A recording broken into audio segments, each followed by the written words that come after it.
dalil kami menyebut tadi bahwa satu sholawat itu nur ini dia. Kalau Allah sholawat kepada engkau, liyukhrijakum, mengeluarkan kamu dari kegelapan jiwamu, kegelapan pikiranmu, kegelapan dosamu, dinaikkan, yukhrijakum, dinaikkan kepada an-nur. Ini dalilnya. Surah Al-Ahzab ayat 43.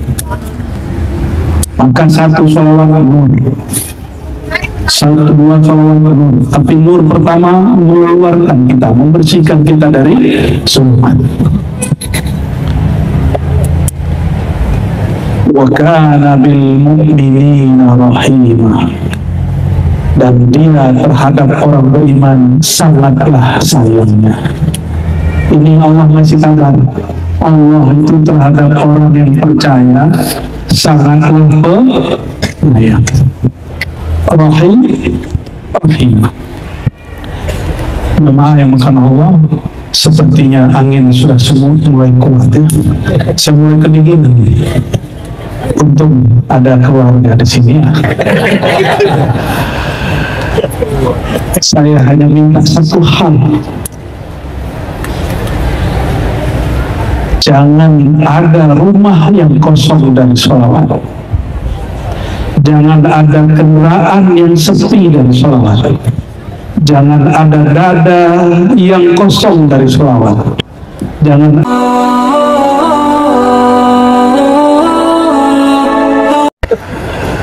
Kalau saya berdiri seger pun nggak lama, nanti jadi qaidul jaish, kayak panglima perang nanti.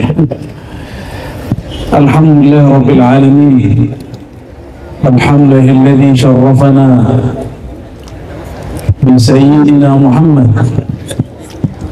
Walhamdulillahilladzi faddalana bi an nakuna min ummati sayyidina Muhammad. Asyhadu an la ilaha illallah wa asyhadu anna Muhammadan abduhu wa rasuluh. Allahumma salli wa sallim wa barik ala sayyidina Muhammad. Allahumma salli wa sallim wa barik ala sayyidina Muhammad. Allahumma salli wa sallim wa barik ala sayyidina Muhammad wa ala alihi wa baitihi wa dhurriyyatihi ajma'in. Amma ba'du,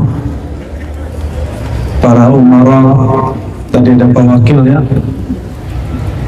para ulama, pengurus Nahdlatul Ulama,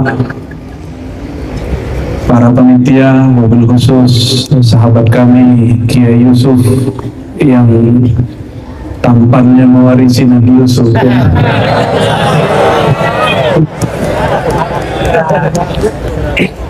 Para kiai yang bersamai kami, Kiai Abdullah Amri, Kiai Baharudin, sebagai pengurus MUI juga Nahdlatul Ulama, juga mursyid Muqaddam Thariqah Idrisiyah Muhammadiyah, dan semua para ulama dari Kemenang dan pengurus Masjid Raya Islamic Center. Semoga Allah berkahi kehadiran kita semua, dan terkhusus yang hadir yang dapat limpahan sinar rembulan. Coba lihat bulan, cakupan mana yang di depan? Allahumma shalli wa sallim barik alaihi. Saya ingin membedah ayat yang dibaca oleh qori kita tadi.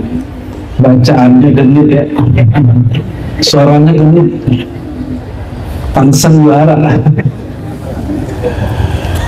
Tapi kita mundurkan ayatnya yang tadi 42, 43 dari surah Al-Ahzab ke ayat 40. A'udzubillahi minasyaitonir rajim. Bismillahirrahmanirrahim. Kita baca surah Al-Fatihah untuk semua yang hadir, untuk semua ulama, semua wali Allah yang ada di tempat ini. Negeri yang banyak melahirkan ulama juga. Al-Fatihah. A'udzubillahi. Bismillah.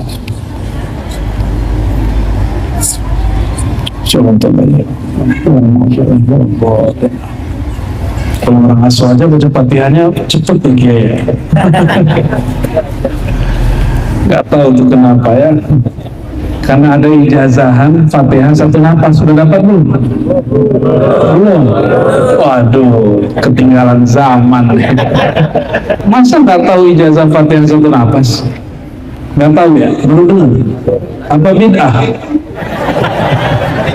Kalau bid'ah ada dalam hadis musalsal yang diriwayatkan ulama-ulama kita dari masyayikh kita sampai kepada Rasulullah SAW dari Sayyidina Jibril dari Allah.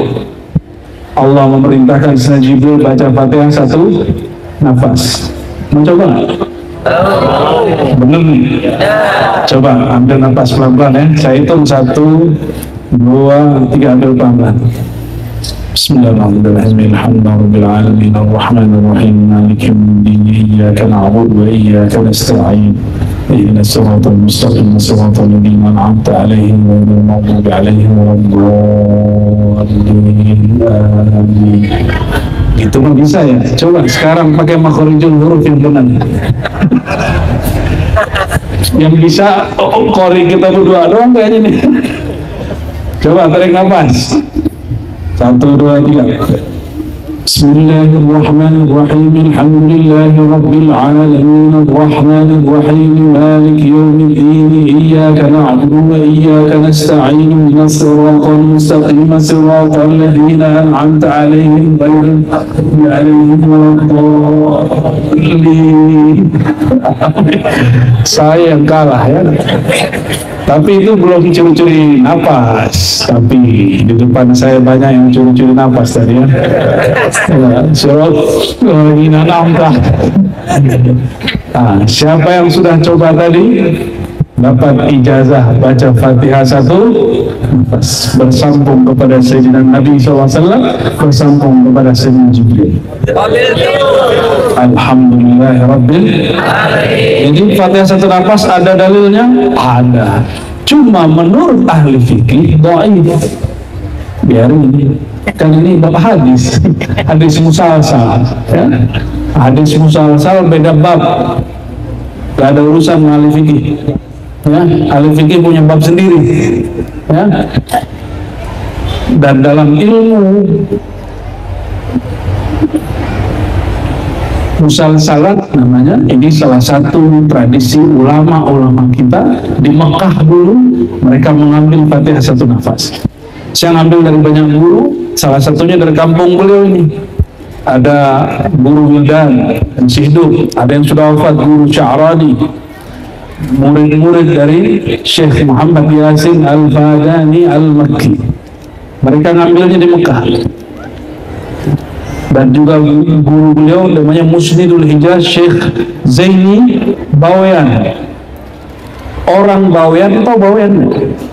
Pulau Bawayan di atas Gresik, tapi jadi ulama di Saudi. Disebut Qari'ul Hijaz, mukri'nya, ahli qiraatnya Hijaz. Itu guru Wildan, guru kami, ngambil ke sana. Ya, semoga guru-guru kita diberkahi Allah SWT.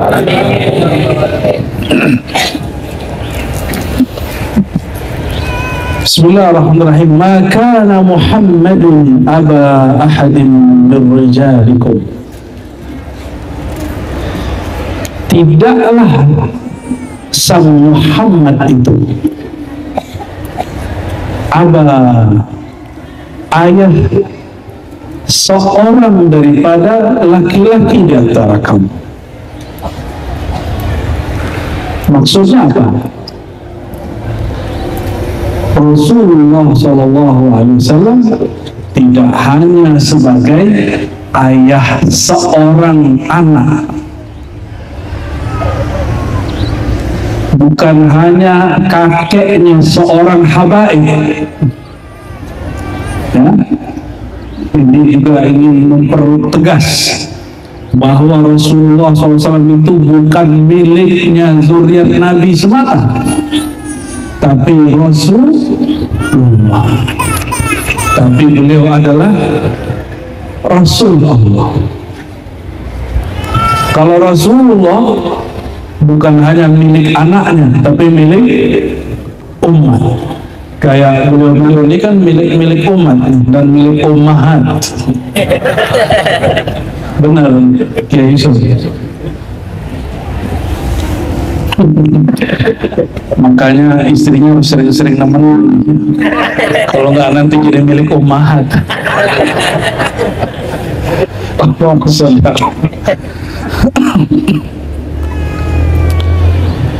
Tidaklah sang Muhammad itu ayahanda fisik semata, ayah nasab semata dari suatu keluarga, gitu maksudnya.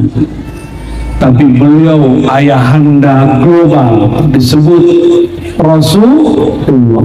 Rasulullah itu jika dibuat sinonimnya Abul Ummah, Abul Alamin, Abul Mu'minin. Coba ini ibunda orang beriman. Bahasa Arabnya apa? Ummul. Siapa yang disebut? Istri-istri Rasulullah SAW. Jadi istri Rasulullah disebut ibu orang beriman. Benar? Berarti bapaknya siapa? Bapaknya siapa? Rasulullah SAW. Tapi kenapa tidak dizahirkan nama Abul Mu'minin? Karena Rasulullah SAW bahkan lebih dari sekedar Abul Mu'minin. Beliau ayah semua makhluk, mau dia mukmin ataupun sekarang nggak boleh nyebut kafir katanya. Itu baru sana menyebut mukmin dan kafir.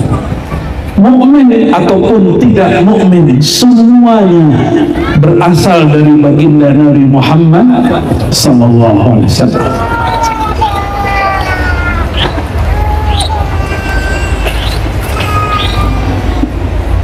Ada satu riwayat ini tidak sahih, tapi ini bukan riwayat ahli hadis, ini ilham para ahli zikir. Apa isi ilhamnya? Mereka mengenal Sayyidina Muhammad sallallahu alaihi wasallam, mendengar Sayyidina Nabi SAW berkalam ke dalam kalbu mereka. Apa yang mereka dengar? Al-alam minni wa ana minallah. Alam itu dariku, sedangkan aku dari ciptaan Allah. Jadi kita yang mukmin tidak mukmin, pohon-pohon, hewan, bebatuan, semuanya tercipta dari Sayyidina Muhammad sallallahu alaihi wasallam. Maka beliau disebut Al-Akbar, Al-A'zam, ayahanda agung. Ya, jadi bukan hanya milik zuriat beliau, tapi milik alam semesta. Coba bayangkan betapa butanya hati Abu Jahal. Onta melewati Rasulullah langsung menyapa beliau. Onta, tahu onta? Di sini nggak ada onta ya. Kambing ada di sini. Kambing datang kepada Rasulullah SAW, itu mengadu, menangis. Wahai baginda, Assalamualaikum ya Rasul. Baca salam. Padahal dia tidak berserban seperti Abu Jahal dan Abu Lahab. Tapi kenapa Abu Jahal, Abu Lahab tidak mampu melihat kerasulan beliau? Maka dalam ilmu hadis ini para kiai sangat mengerti. Dalam ilmu hadis yang disebut sahabat siapa? Man ra'a an-nabi, setiap orang yang melihat Nabi. Loh, bukannya Abu Jahal, Abu Lahab melihat Nabi? Benar kan? Abu Jahal bertemu Nabi Muhammad kan? Loh, kalau dia bertemu kenapa dia menolak? Berarti dia tidak melihat an-nabi, dia hanya melihat Muhammadun ibn Abdillah. Ini hijab orang sekeluarga, hijab orang kampung. Kalau ada orang kampungnya besar, dia sulit terima. Itu mah dulu teman saya maling pohon jambu tuh. Masa sekarang jadi ustaz? Sulit terima. Tapi Nabi Muhammad SAW kan nggak pernah nyolong jambu, memang nggak ada jambu di sono. Dan memang beliau tidak suka hal-hal yang negatif. Jadi kalimat yang ada di ayat ini, inilah yang ada di kitab-kitab sholawat. Hampir semua kitab sholawat, kitab Sintiburo, kitab Barzanji menyebutkan Rasulullah adalah ayahanda alam semesta. Kalau begitu, yang pertama dicipta siapa? Nabi Muhammad Sallallahu Alaihi Wasallam. Benar nggak? Coba perhatikan hadisnya.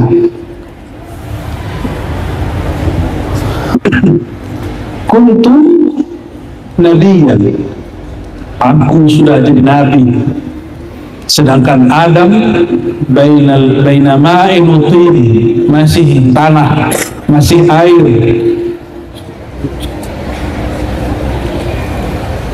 Jadi siapa yang nanya? Sayyidina Abu Hurairah mengatakan, para sahabat tanya, wahai baginda, kapan engkau menjadi nabi? Maka pertanyaan ini disebut pertanyaan hakikat. Apa sebutannya? Pertanyaan hakikat itu asal muasal. Bertanya tentang ini sunnah, bagian dari sunnahnya para sahabat. Jadi ngaji hakikat itu bukan ajaran baru, itu adalah kebiasaan sahabat Nabi Muhammad Sallallahu Alaihi Wasallam. Di hadis Bukhari, kalau tadi itu hadis Tirmizi dan hadis imam-imam yang lain, ya. Di hadis Bukhari lebih mengerikan lagi.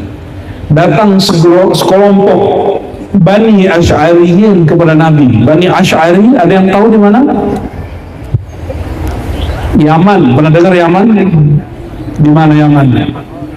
Jawa Timur. Di mana Yaman? Selatannya Saudi. Tempat Al-Habib Umar ibn Habib. Dulu ada satu klan di sana namanya Bani Asy'ari. Apa namanya? Bani Asy'ari datang ke Madinah. Di saat itu Sayyidina Nabi SAW sedang menawarkan ilmu kepada suku-suku. Wahai suku fulan, maukah kamu aku ajarkan ini? Apa kata mereka? Kami udah cukup, udah capek ngaji. Ada sahabat ngomong gitu. Tawaran ini nggak mau. Giliran beliau bertanya kepada Bani Asy'ari, mereka menyambut. Lalu dalam riwayat berikutnya mereka bertanya tentang apa? Pertanyaannya berat.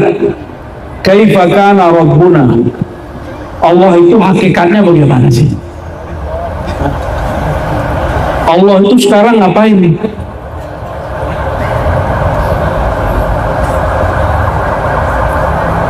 Ada yang lewat?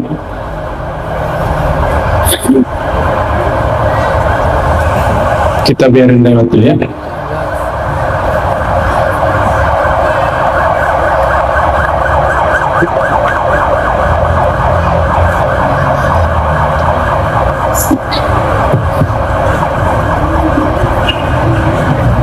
Sudah? Dadah.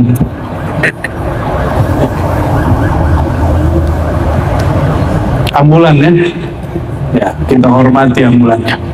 Ya, coba kalau antum yang di situ gimana? Itu nggak boleh kesel, ya, walaupun kita terganggu fokusnya, ya, nggak apa-apa. Dulu baginda Nabi SAW malah berdiri. Itu yang lewat jenazah Yahudi, nggak pakai ambulan, pakai keranda. Dulu nggak ada ambulan, bid'ah itu. Allahumma sholli ala sayyidina.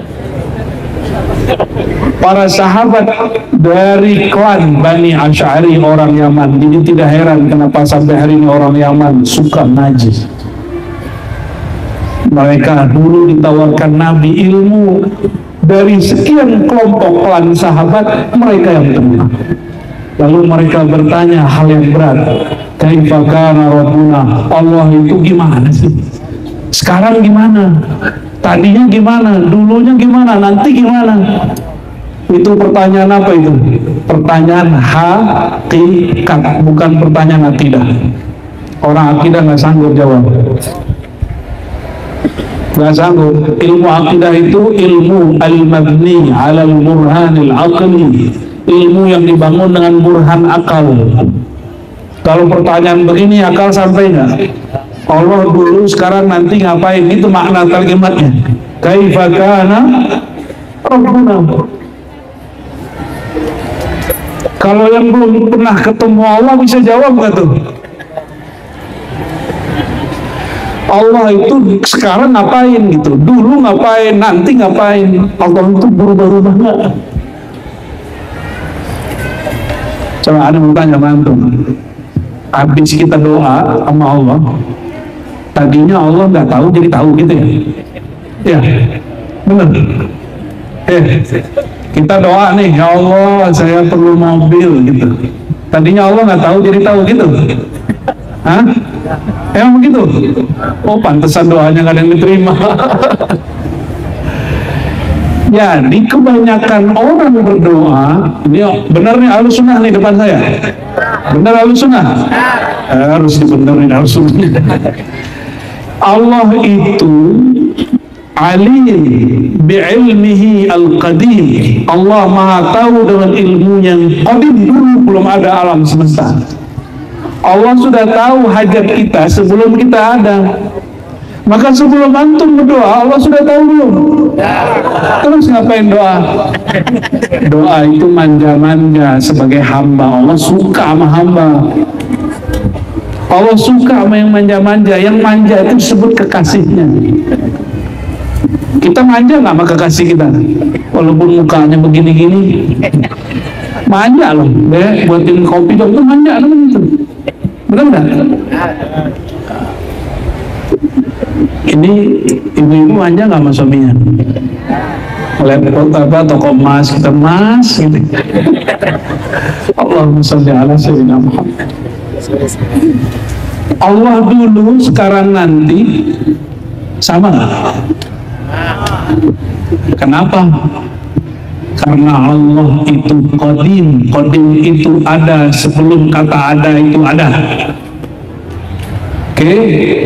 Maka Allah dulu, sekarang, nanti tidak berubah. Karena dulu, sekarang, nanti tidak berlaku baginya, hanya berlaku bagi Anda. Makanya dulu kan belum ubanan kan, sekarang udah ubanan ya. Dulu belum keriput, sekarang udah keriput. Dulu masih bocil-bocil kecil, sekarang udah punya bocil lagi. Kita ini berubah. Tanda kita ini bukan qadim, kita ini berubah. Dulu nggak ada jadi ada, dulu kecil sekarang tua. Allah itu ad-dahru, pemilik waktu, maka waktu tidak bergerak di tangannya. Itu sebabnya kalau orang dekat kepada Allah, waktu 5 menit rasanya bisa 5 jam, waktu 5 hari bisa rasanya 5 menit. Kalau sudah dekat sama yang punya waktu, udah dekat belum? Makanya sholat aja rasanya lama ya kan? Karena belum dekat sama yang punya waktu. Allah menyebut dirinya anak dahru, akulah sang waktu. Maka hakikat waktu itu Allah,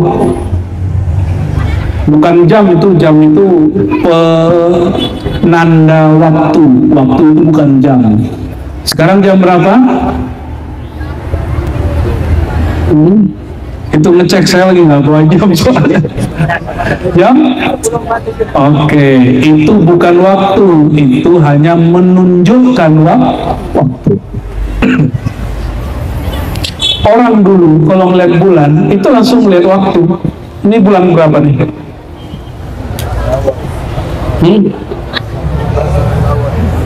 Bulan berapa? 14, udah lewat kali kiai. 5. Tuh, ini ulama Sumatera Selatan, Sulawesi Selatan berikhtilaf mengenai bulan malam ini. Ini baru bulan yang jelas ini. Bagaimana bulan hilal? Hilal atau hilal? Hilal itu bulan sabit kecil dan muncul hanya beberapa saat. Wajar se-Indonesia ramai, ya, menentukan Ramadan kapan. Malam ini antara ulama di Kota Makassar dengan ulama di kabupaten ini sudah berlain. Betul nggak? Jadi kalau kita nggak mengerti ilmu hisab dan ilmu isbat, ya antum menghisap aja, nggak usah mengisbat. Tahu hisab, nggak usah sok tahu, nggak usah komentar kalau nggak ngerti. Ya, wala taqfu ma laysa laka bihi. Jangan sekali-kali coba membicarakan hal yang kita nggak ngerti. Itu perintah larangan Allah kepada Rasulullah SAW. Hei Muhammad, kamu jangan bicara kalau nggak ngerti. Rasulullah jawab ketika ditanya, Allah gimana sekarang wahai Rasulullah? Apa jawaban baginda Rasulullah SAW? Kana Allah wala syai'a ma'ah. Hadis Bukhari. Allah itu sekarang ada seperti dulu kala ada. Sebelum ente dulu ada, Allah itu sekarang sama. Sebelum bumi langit aras ada, Allah dulu sekarang sama. Ini yang nanya kan IQ-nya cerdas ini. IQ yang nanya ternyata ini namanya sahabat Abu Musa al-Asy'ari, nanti punya cicit namanya Abul Hasan al-Asy'ari. Berkah beliau akidah kita berakidah Asy'ariyah. Apa ciri-ciri akidah Ahlussunnah Asy'ariyah? Belajar sifat. Namun kalau ada orang nggak mau jadi Asy'ari nggak apa-apa, nggak dosa kok. Kenapa? Rasulullah kan nggak pernah nyuruh jadi Asy'ari.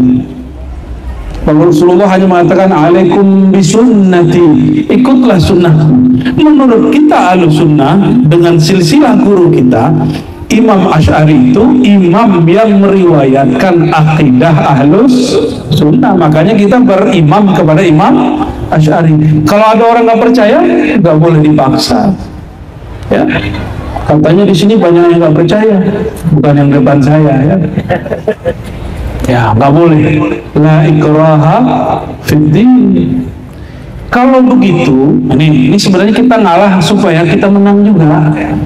Kalau kita nggak boleh maksa dia jadi Asy'ariyah Ahlussunnah, dia juga nggak boleh maksa kita jadi Wahabi.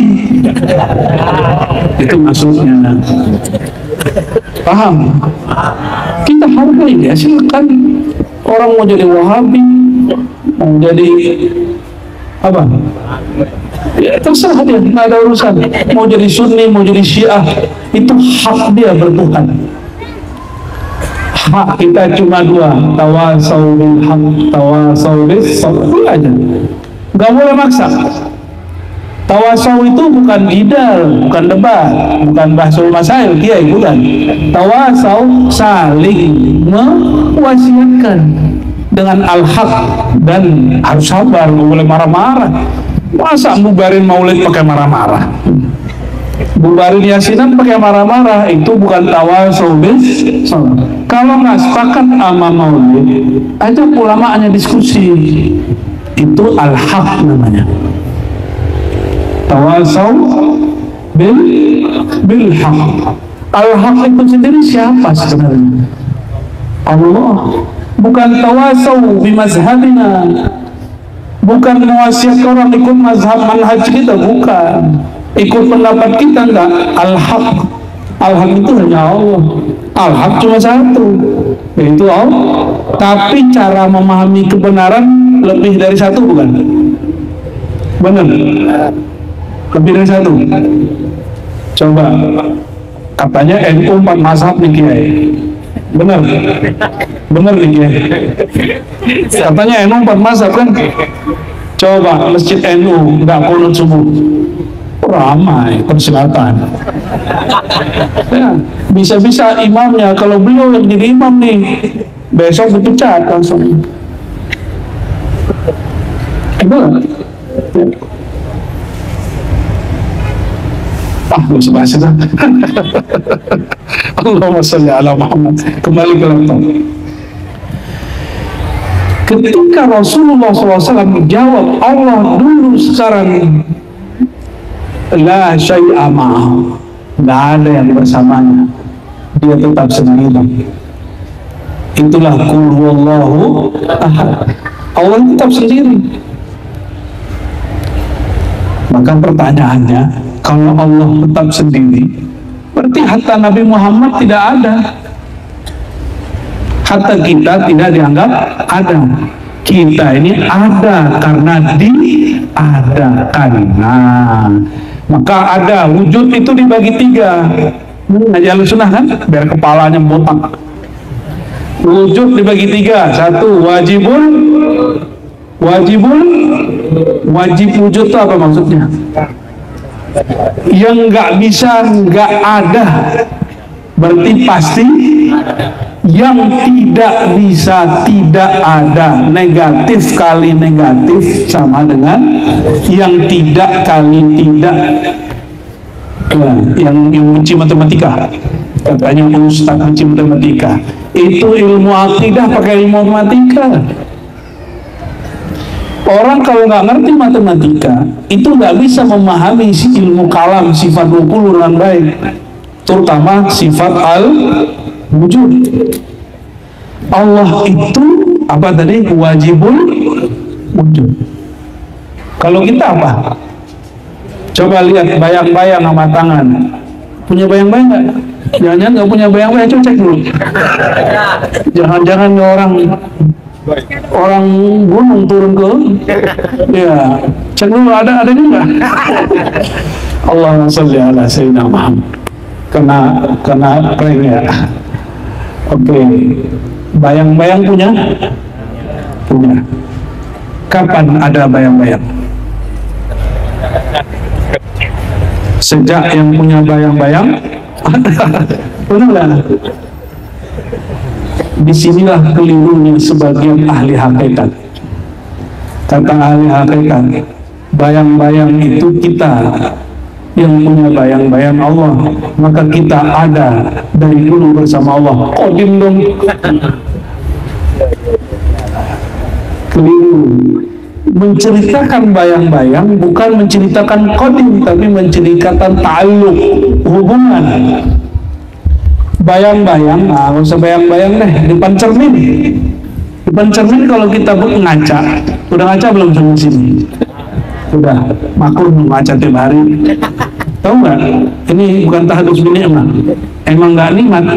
Saya itu sisir rambut cuma sekali sebulan, hanya waktu cukur rambut. Percaya nggak? Cukur rambut baru disisir. Siapa yang nyisirin? Keren kan, disisirin orang. Nggak ada nyisir sendiri. Habis mandi udah biarin. Karena dulu dapat hadis bercermin setiap hari itu makruh. Sahih Bukhari itu.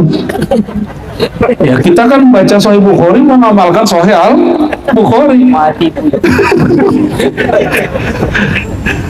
Ini bukan untuk ibu-ibu ya, untuk kami aja. Yang sudah bermuka Nabi Yusuf inilah.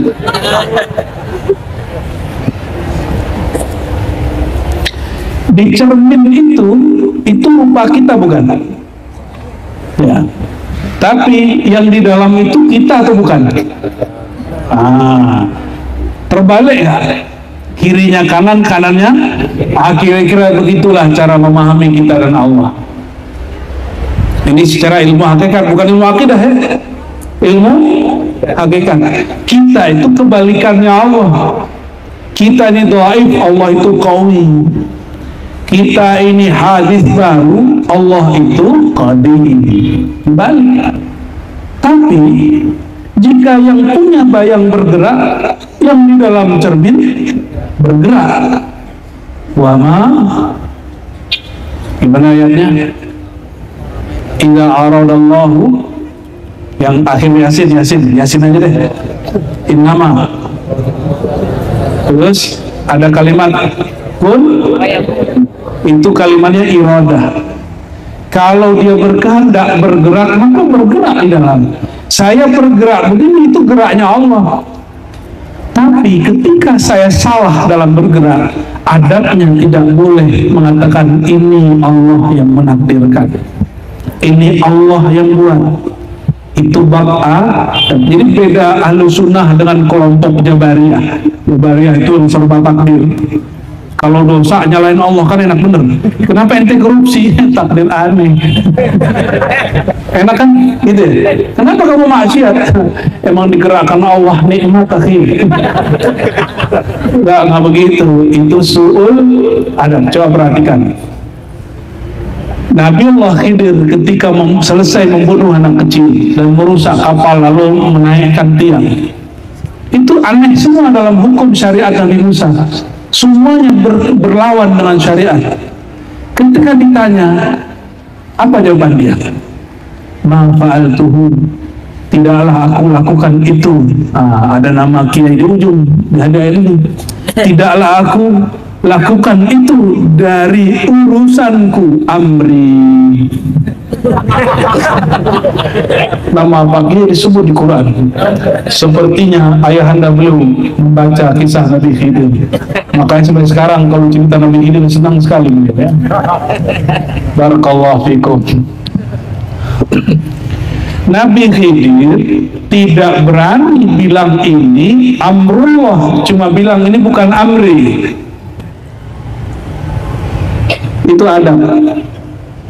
Contoh lain di doa, kita kalau doa dapat barang baru gimana? Ini pada doa nggak kalau dapat barang baru?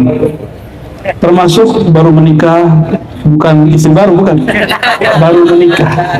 Tolong diluruskan. Barang baru, kendaraan baru, baru menikah, jangan salah ya. Maka dianjurkan pegang bagian kepalanya. Belum baca doa, Allahumma inni as'aluka khairahu wa khairu ma jabalta alaih. Allahumma inni as'aluka khairu wa khairu fi wa khairu ma jabalta alaih. Ya Allah, aku mohon doa kebaikannya, kebaikan di dalamnya, dan kebaikan yang engkau tempelkan di dalamnya. Jabalta alaih, engkau. Tapi giliran yang kedua, Allahumma inni a'udzubika min syarri wa min syarri ma fihi. Benar? Ya Allah, lindungi aku dari keburukan benda ini dan keburukan di dalamnya. Kalimatnya nggak begini, dan keburukan yang kau letakkan di dalamnya. Nah, itu Jabariyah. Ahlus sunnah itu adabnya tinggi. Ahlus sunnah itu adabnya tinggi. Walaupun tahu bahwa semua yang ada di bumi ini, di langit ini ciptaan Allah, takdir Allah, tapi yang buruk-buruk mereka tidak berani sebutkan sebagai perbuatan Allah. Paham ya? Benar-benar Ahlus sunnah ini. Ya. Nanti kalau ada yang mabuk terus ditanya gimana? La haula wala quwwata illa billah. Ahlus sunnahnya parah itu. Itu bukan Ahlus sunnah itu. Ya. Ahlul bid'ah itu. Kapan lagi ente dibidahin kan? Baik. Jadi Sayyidina Muhammad SAW ketika naik Mi'raj, katanya Allah sendiri, wala syai'a ma'ah, tidak ada sesuatu pun bersamanya. Kan yang selama ini kita terima, Rasulullah SAW ketika naik Mi'raj itu ketemu Allah gitu ya. Emang Rasulullah nggak bisa ketemu Allah di bumi? Terus untuk apa hadis al-ihsan anta'budallah ka'annaka tarah? Ihsan itu engkau ibadah seakan melihatnya. Kalau sekedar bertemu cukup di bumi. Kenapa ke atas?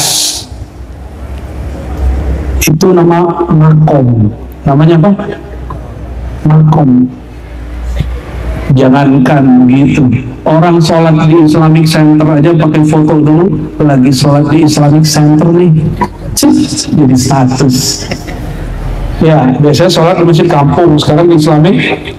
Tar ke Makassar, sholat di masjid, itu yang banyak kubah-kubahnya itu apa namanya? 99 kubah, foto. Pasti buat posting, bener gak? Lagi ziarah ke masjid, 99 kubah nih, kayaknya prestasi tinggi. Benar nggak bahasa Inggrisnya begitu? Ketika sholat di Masjidil Haram, ada orang nih sudah jadi imam, Allahu Akbar, nah dipasang status lagi jadi makmum bisa pasang status. Mending kalau lagi azan, ini lagi bisa-bisanya. tawaf itu sama dengan sholat. Elok nggak live lagi tawaf? Masya Allah, pemirsa TikTok sedang live di hadapan Ka'bah. Begitu. Itu namanya bukan ihsan, ya. Paham nggak maksudnya apa nih? Saya ngomong begitu. Orang sholat di mana, di tempat apa, itu status makom. Makom itu status kan bukan?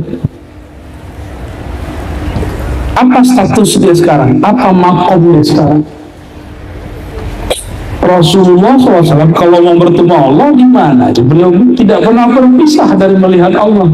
Kenapa diangkat ke Mi'raj? Itu makom.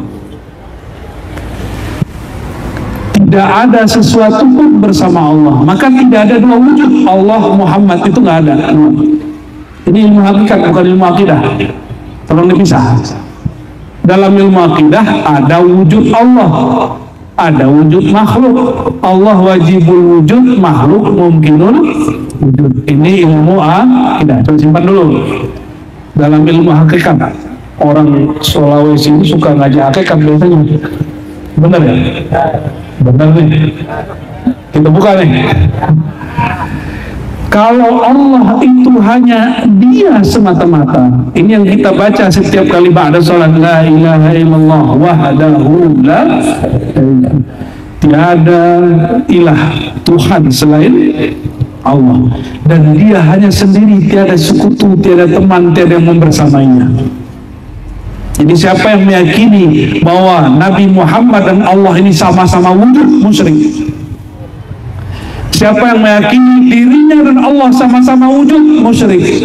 Kecuali dia tafsir, dia jelaskan wujudku wujud hadis, baru dicipta. Wujud Allah wujud qadim. Bismillah. Dalam Sahih Bukhari, Sayyidina Nabi SAW bersabda, Nabi ini suka nyanyi ternyata, berdendang. Alama khalallahu batila. Ketahuilah selain Allah batil, selain Allah wujudnya tidak hakiki. Ini yang siapa yang ngomong?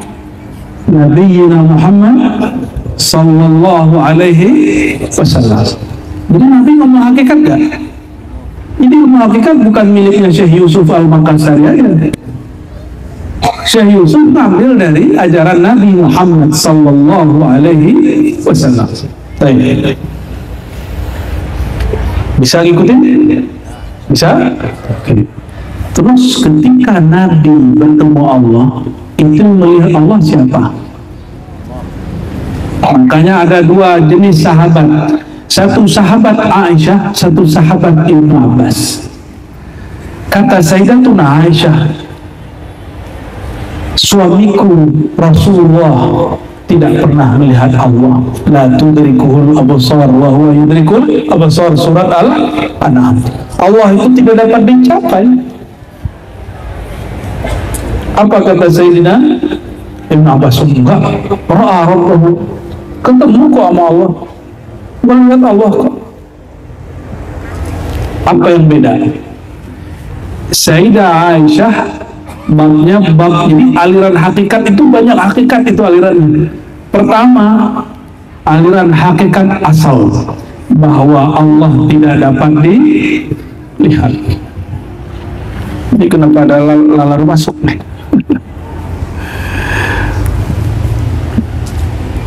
Allahumma sholli ala sayyidina.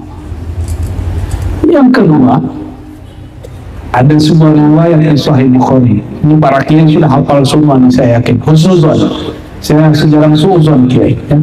Kalau sebagian kiai kan nyari-nyari kesalahan ustaz lagi ngomong. Kalau saya husnuzon, semoga semuanya tahu hadis ini. Ya, apa kata Nabi SAW dari Allah Taala? Ya, فَإِذَا أَحَبَّ عَبْدًا, kalau Allah sudah cinta seorang hamba. Dan idza ahbabtum, jika aku sudah cinta, kuntu sam'ahu alladhi yasma'u bihi, maka pendengaran dia, bukan dia lagi yang mendengar, dia sudah tiada. Yang ada hanya pendengaran aku, bukan telinga. Sama, apa arti sama? Bukan telinga ya, pendengaran itu sifat yang Allah kasih. Coba bayangkan, kita di sini mampukah mendengar orang yang di Mekah kalau nggak pakai TV? Nggak sanggup kan? Sayyidina Umar lagi khutbah mendengar dan melihat panglima perang dikepung di belakang gunung. Tahu riwayat itu? Ya, apa kata beliau lagi khutbah? Ya Sariyah al-Jabal, wahai panglima perang, naiklah ke atas gunung. Benar, itu Sariyah, nggak punya handphone, nggak punya Samsung dan Apple, apalagi Oppo, apalagi itu apa tuh? Oppo, milik orang Jawa itu ya. Xiaomi, ya Masya Allah, nggak ada dulu, bid'ah semua itu. Ketika Sayyidina Umar memanggil, itu jaraknya 2-3 bulan. Ya Sariyah, dia dengar. Ada suara Umar. Al-Jabal, naik ke atas bukit, naik ke atas bukit. Khurafatnya tuh. Kalau sama anak asuh yang muda sekarang dikira itu khurafat ya. Kurang piknik dia, dibilang khurafat. Ya. Dibilang halu, salah. Berarti sahabat Nabi halu semua dong. Kalau ahlu sunnah bisa membedakan mana halusinasi, mana yang disebut muka syafah. Allah buka. Jika si hamba pendengarannya diganti menjadi pendengaran Allah, pandangannya diganti menjadi pandangan Allah, lalu yang memandang siapa? Inilah maksud Sayyidina Ibn Abbas, bahwa Nabi Muhammad SAW bertemu Allah, tapi yang memandang saat itu pandangan Allah memandang dirinya. Bisa nggak tuh? Gampang. Coba handphonenya dibuka kameranya, tapi kamera depan bisa lihat muka sendiri nggak? Tuh bisa. Canggih kan? Kok bisa? Ada alatnya. Maka Nabi Muhammad SAW itu ibarat cerminannya Allah SWT. Disebut surati. Adam itu dicipta dengan suratir Rahman. Perhatikan, ini hadis sahih semua yang saya baca ini. Ya. Sesungguhnya Allah menciptakan Adam ala suratir Rahman, atas surah rupa Ar-Rahman. Allah punya rupa. Lalu kenapa ada hadis qudsi begini dalam kitab sahih lagi? Allah mencipta Adam, ini keturunan Nabi Adam atau keturunan yang Mesir yang bikin Nabi Adam terus itu? Yang mana nih? Keturunan mana nih? Ya, keturunan Nabi. Wajah antum itu semua, syakal tubuh kita semua ini dari ujung rambut sampai ujung kaki. Disebut suratil Rahman. Makanya menunjuk muka nggak boleh. Ustaz kalau marah sama santri jangan pukul aja. Ya kecuali nggak sengaja kenapa. Cubit boleh. Ya, tapi jangan cubit printer juga. Baik.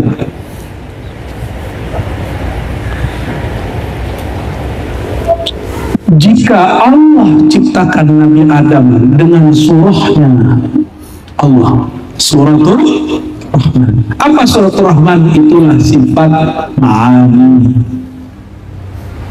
Bukan berarti Allah punya rupa.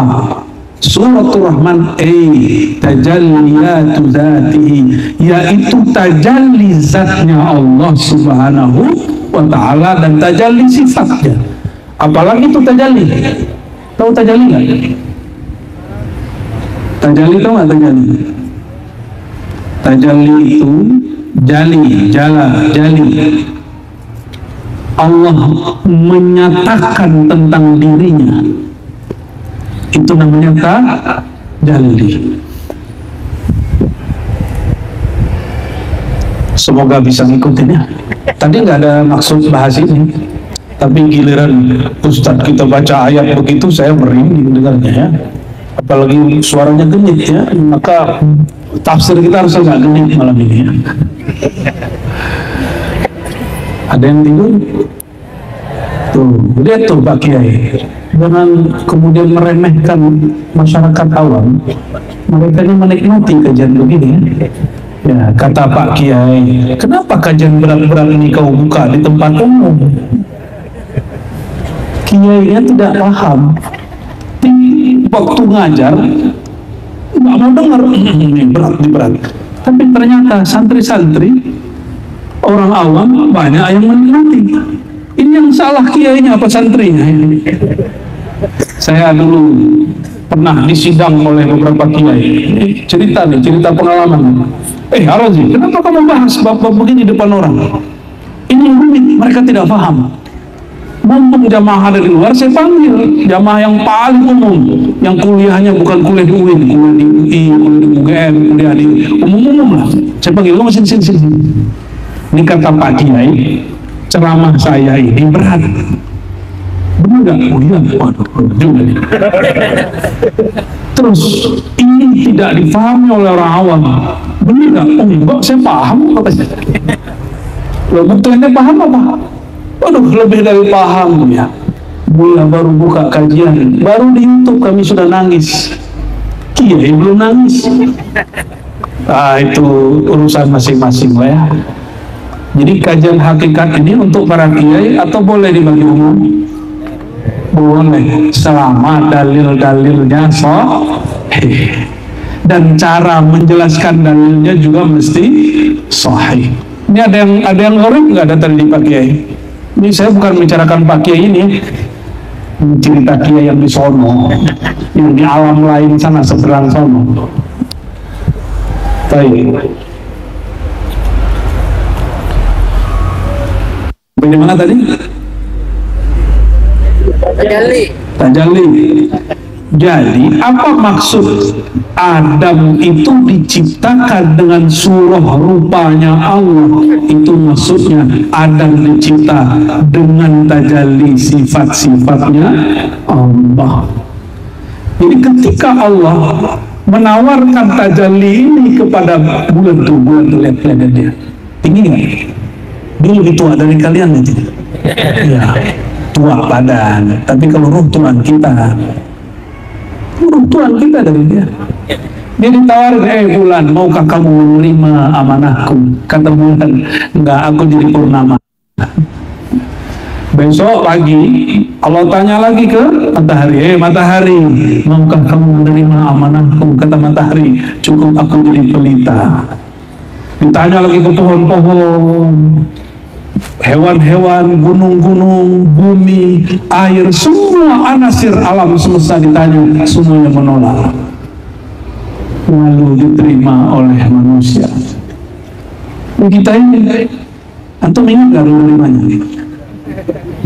Nah ingat ya, dari sekian puluh ribu sperma masuk, itu menjadikan ini. Nah itu kan antum belum terima itu. Coba kita lupa. Oke. Apa yang Allah amanahkan? Ilmu mengenal tentang dia. Ilmu tajalli, salah satu ilmunya.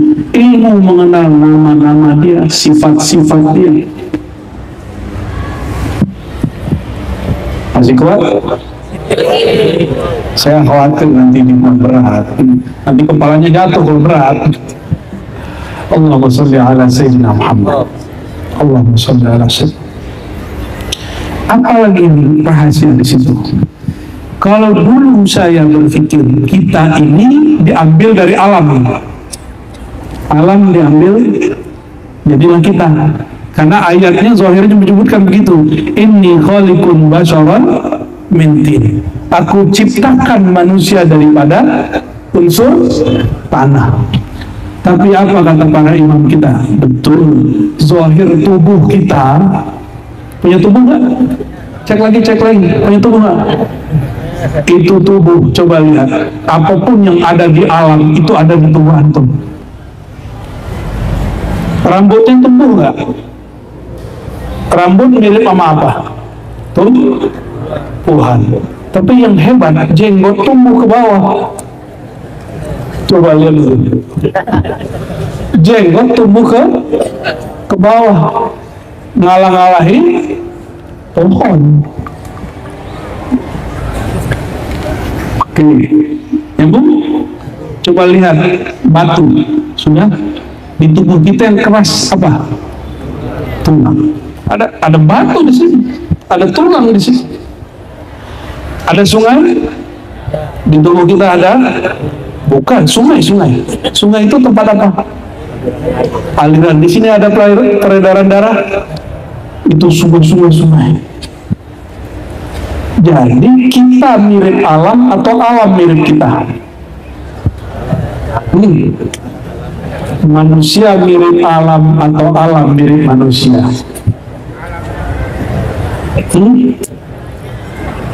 Bingung nggak? Gak ada hadiahnya sih ya. Manusia mirip alam atau alam mirip manusia? Wah, karena saya ulang-ulang kali ya, jadi tahu jawabannya ya. Jika Sayyidina Adam, dikatakan di situ, Allah menciptakan Adam dalam suratul Rahman, maka Allah ciptakan alam ala surati Adam, surat insan. Jadi alam itu, alam kita ini, itu miniaturnya. Apa arti miniatur? Ya, itu tubuh kita. Tubuh ini. Baik. Sudah mulai nyambung? Berarti lebih mulia kita apa alam? Itulah rahasia kenapa kita dipilih jadi khalifah, bukan jin. Jin waktu jadi khalifah berantem, bunuh-bunuhan. Maka Allah kasih meteor. Ini meteor benar pernah terjadi di alam semesta, dan itu membakar mereka. Waktu itu mereka tubuhnya masih zahir. Datang Nabi Syekh baru gundrul. Sini nama jin pohon-pohon apa namanya? Ada dia soalnya ikut ngaji. Itu jin-jin yang di pohon-pohon, yang di goa-goa dulu kelihatan. Jin-jin yang tinggal di balkon rumah dulu kelihatan. Datang Nabi Syekh, risalah beliau menutup mata manusia dari melihat jin. Coba kita mau ke masjid ketemu gendruwo kan repot. Jadi saya nggak takjub sama orang indigo. Itu manusia belum selesai dia tuh. Mohon maaf ya, manusia itu punya akal itu yang menutup dia dari melihat. Mohon maaf, jangan bangga jadi indigo. Ente harus selesai nama ulama. Datang ke ahli ulama, nanti ditutup indigonya ya. Dan jangan datang ke saya, datang ke Kiai Yusuf, tutup. Tapi ada cara nutupnya. Repot nggak? Kata Nabi, seandainya kamu melihat jin, la baraka sadrukum, dada kamu akan sesak melihat jin. Saya punya guru, karena dia sudah wafat, saya berani cerita tentang ini. Setiap kali khutbah itu datang seorang syekh dari kalangan jin, namanya sama dengan beliau. Apa kata si jin? Wahai tuan syekh, Abuya Syekh Hasan Basri namanya. Wahai tuan syekh, kalau engkau khutbah di masjid tua, kami itu berlapis-lapis sampai ke atas, bisa 7 lapis. Cuma kalian tidak lihat. Kan repot kalau masjid kita segede gini, jinnya 7 lapis. Ini berapa lantai nih? Cuma 2, nggak masuk. Sebagian jin itu ngikut ngajian kita ya. Sebagian. Ada juga yang nggak ikut karena tiketnya nggak nyampe ke sini. Maaf ya, bro jin. Allahumma sholli ala sayyidina Muhammad. Nah, kembali ke yang tadi. Nabi Muhammad itu mengatakan alam itu dariku. Nyambung nggak? Nyambung? Alam itu dariku. Nyambunglah dengan kalimat tadi. Allah ciptakan Adam, manusia, dalam citra sifat-sifat nama Tuhan, nama Allah Ar-Rahman. Ini kata kunci suratul Rahman. Ar-Rahman, apa arti Rahman? Kasih dan sayang. Maka siapa saja yang dalam dirinya tidak ada kasih sayang, dia bukan lagi Bani Adam, dia Bani Iblis, walaupun tubuh Adam. Dirasa. Maka citra Allah, sifat-sifat dan nama Allah terkumpul dalam nama Ar-Rahman. Kalau ingin lihat manusia paripurna paling sempurna, itu manusia yang dalam dirinya tegak memancar nama Allah, sifat Allah Ar-Rahman. Siapa itu? Wabil mu'minina ra'ufur rahim. Surat apa itu? At-Taubah. Dan Rasulullah itu terhadap orang beriman ra'ufur rahim. Rahmannya mana? Wa bi ghairihim, ini ditafsir. Wa bi ghairihim, dengan selain mukmin, bukan Rauf Rahim tapi Rahman. Itu bedanya. Rasulullah itu Rauf Rahim. Rauf Rahim nama Allah bukan? Nama Allah ini hanya Allah wujudkan melalui Sayyidina Muhammad sallallahu alaihi wasallam.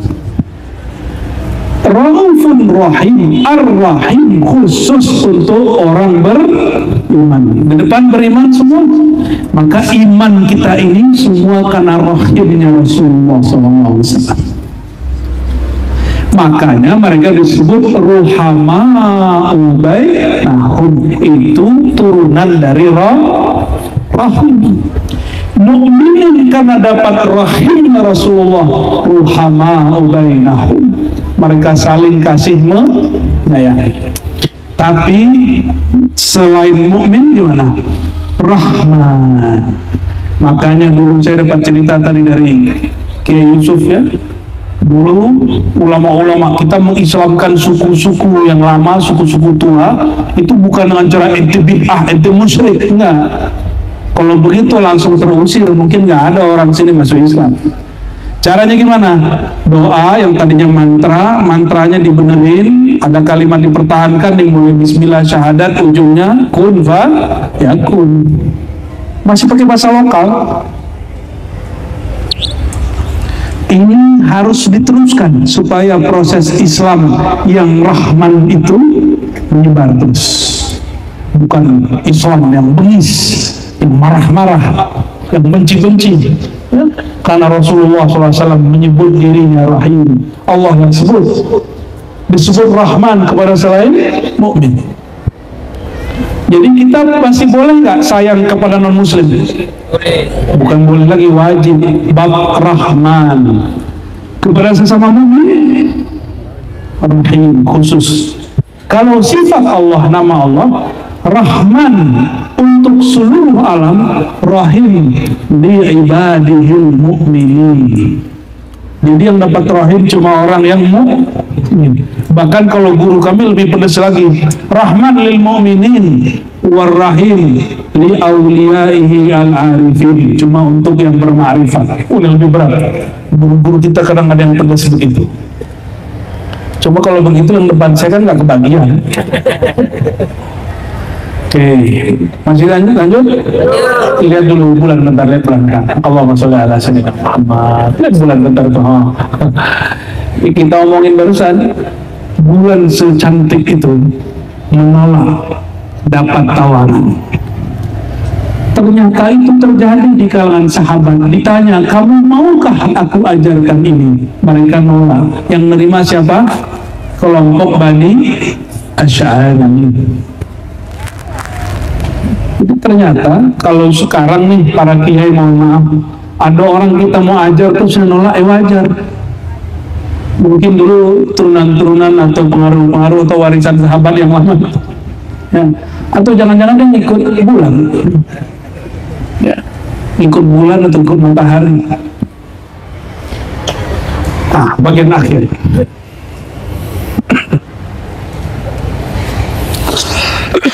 ayat yang dibaca oleh Ustaz tadi kita loncat ya, ayat ke 43 Ustaz. Huwallazi, dialah, dia di sini siapa? Allah. Yusalli alaikum, bersolawat kepada kamu. Kalau orang Melayu di Malaysia itu terjemahan Allah itu ke atas kamu, solawat ke atas Nabi. Kalau orang Indonesia solawat terhadapmu. Wa malaikatuhu, dan juga malaikatnya bersolawat kepada kamu. Coba Allah bersolawat. Allah bersolawat. Ya, antum nggak solawat? Ya, malaikat solawat. Ya, tapi Allah sholat. Allah zakat. Ada dalilnya. Kurang piknik nih. Nah, kita tinggal itu ya, terjadi panjang. Ya, nanti takut gak fokus.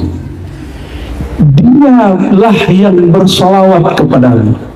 Kalau Allah bersolawat kepada kita, jadi solawat Allah tidak hanya berarti solawat seperti Inna Allah malaikatahu yusholluna 'alan nabi. Allah dan para malaikat bersolawat kepada Nabi. Kalimatnya sekarang apa? Yusolli alaikum. Allah bersolawat kepadamu. Kapan Allah bersolawat kepada kita? Secara hadis, orang baca satu sholawat, Allah sholawat kepada dia 10. Ini secara hadis. Secara riwayat. Secara hakikat gimana? Allah dulu, sekarang, nanti sama nggak? Udah paham? Allah sekali bersolawat, selama-lamanya maka yusolli pakai fi'il mudhari. Maka Allah dulu sholawat, sekarang sholawat, sampai nanti sholawat. Malaikat juga sholawat. Sholawat Allah dengan malaikat apa bedanya? Malaikat kalau bersolawat mendoakan minta ampun. Jadi kalau di langit itu malaikat doa. Kalau ada yang bisa main ke langit ya, itu malaikat itu cuma doa, Allah maghfiril mu'minin. Kalau ada yang iktikaf di masjid pada sholat, iktikaf nggak pulang-pulang, selama itu mulai dari kepala dia sejengkal sampai ke langit, itu malaikat doain dia sholawat, Allah maghfirlahu, hadis Bukhari Muslim, Allah maghfirlahu, ya ampuni, tuh mau minta ampun gak usah kemana-mana, cukup di masjid ya, nggak usah aneh-aneh. Gampang nggak jadi orang Islam? Gampang, duduk di masjid, ente zikir, selama kita zikir, selama itu malaikat.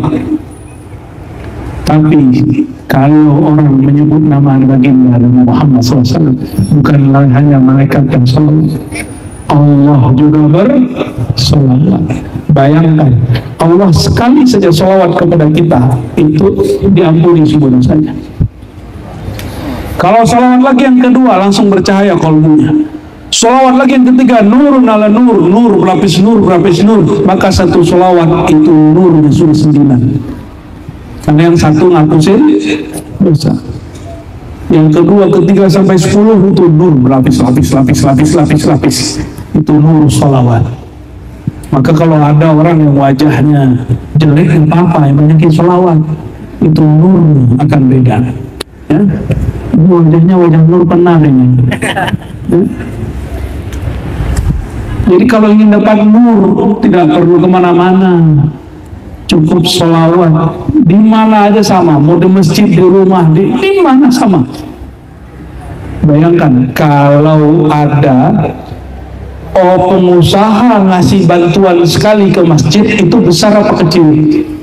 Orang terkaya Sulawesi Selatan ngasih bantuan bikin pesantren, itu sedikitnya dia banyak atau enggak? Ya, banyak. Orang paling kaya mungkin batuknya 1 M. Nambah 1 M. Batuk dia tuh, dia ngeluarin dahak 2 M. Itu baru orang paling kaya di Sulawesi. Benar? Gimana Allah yang maha kaya kasih antum sholawat? Cukup satu sholawat Allah, cukup sampai akhirat. Sekarang dikasih 10. Masih mau nggak sholawat? Masih pelit bersolawat? Mau dapat amalan? Pagi sore 100, gampang toh? Cukup amalkan salat Jibril sallallahu alaihi Muhammad sallallahu alaihi Muhammad sallallahu alaihi Muhammad. Berapa kali? 100 pagi, 100. Itu Allah ngasih salat berapa? Kalau 1 10, kalau 100 berapa? 1000. Antum dapat nur 1000 nur. Maka wali-wali Allah dulu jangan heran ya. Nanti setelah ini saya akan ke Imam Lapeo itu ahli sholawat. Udah meninggal, itu orang di laut diselamatkan beliau. Itu siapa yang nyelamatin? Nur sholawat beliau. Uwais Al-Qarni dilihat oleh orang tawaf padahal dia di rumah ngurusin ibunya, nyebutin ibunya, ngasih makan ibunya. Tapi hatinya di Ka'bah, hatinya bersama Rasulullah. Orang lihat dia wukuf, orang lihat dia tawaf, orang lihat dia sa'i. Itu siapa yang bergerak? Itu nur dia. Nur dia yang Allah ciptakan di situ.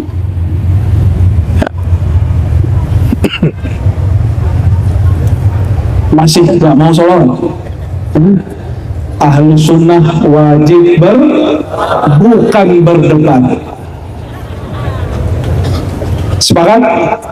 Ahlu sunnah wajib bukan, apalagi sudah dekat pemilihan presiden. Nanti kalau orang beribut kita sholawat aja ya. Tapi tetap nyoblos, tidak boleh gol kemana ngajinya ini. Penutup ayat liyukhrijakum minaz-zulumati ilan nur. Apa dalil kami menyebut tadi bahwa satu sholawat itu nur ini dia. Kalau Allah sholawat kepada engkau, liyukhrijakum, mengeluarkan kamu dari kegelapan jiwamu, kegelapan pikiranmu, kegelapan dosamu, dinaikkan, yukhrijakum, dinaikkan kepada an-nur. Ini dalilnya. Surat Al-Ahzab ayat 43. Maka satu sholawat nur, 1, 2 sholawat nur. Tapi nur pertama mengeluarkan kita, membersihkan kita dari zulmat. Wa kana bil mu'minina rahimah. Dan dia terhadap orang beriman sangatlah sayangnya. Ini Allah masih kabar. Allah itu terhadap orang yang percaya sangatlah penyayang. Rahimah. Jemaah yang makan Allah, sepertinya angin sudah semua mulai kuat ya. Saya mulai kedinginan nih.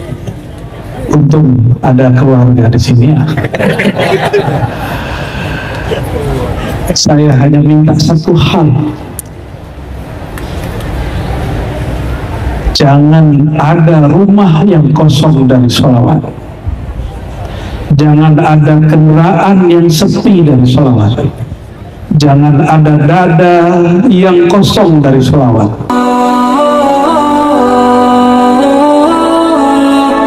Bapak Ibu bekerja lama dengan orang yang baru bekerja, itu tabungannya beda nggak? Ada orang yang baru bekerja, tapi dia bekerja di tempat yang lahan yang basah sekali, lahan yang sangat banyak duitnya. Maka tabungan dia banyak. Jika dia berbagi, pasti dia mampu berbagi banyak. Itu secara materi. Jika ada orang dapat rezeki batin, nah rezeki itu dua, ada rezeki zahir, ada rezeki batin. Dalilnya apa? Surat Al-Fatihah. Siratal ladzina an'amta alaihim. Jalan orang yang engkau beri nikmat, engkau beri rezeki. Siapa yang diberi rezeki? Orang yang hatinya lurus dapat hidayah. Maka mendapatkan hidayah itu bagian dari rezeki. Dapat ilmu bagian dari rezeki. Maka malam ini semoga Allah takdirkan kita dapat rezeki batin, rezeki rohani. Ya, sudah dapat belum malam ini? Lagi dapat nggak? Alhamdulillah. Ayat yang sama yang jelasin sufi dengan yang jelasin ahli fikih hasilnya beda. Hasilnya beda. Ahli fikih cuma ini ayat talak. Tapi Imam Nawawi memahami enggak. Yang Allah lapangkan rezekinya itu tidak hanya orang yang bekerja mencari rezeki zahir, tapi juga orang yang bekerja mencari rezeki batin. Ya, orang yang sudah lama melatih kolbunya, maka dia akan punya tabungan rohani yang lumayan banyak. Tapi tabungan itu ada limitnya. Oleh karena itu, sekelas Imam Syekh Abdul Qadir Jilani punya jatah mengangkat wali 1000 orang di zamannya, nggak tahu setelah wafatnya. Begitu disebutkan dalam banyak kitab tentang metodologi kewalian. Jadi wali itu diangkat oleh wali sebelumnya atau diangkat oleh Rasulullah Sallallahu Alaihi Wasallam. Ya. Terus Ibnu Arabi juga begitu. Imam Syazili juga begitu. Jadi mereka punya kuota. Biar gampang, WiFi di rumah kita, dia punya limit nggak orang yang akan mengaksesnya? Paham?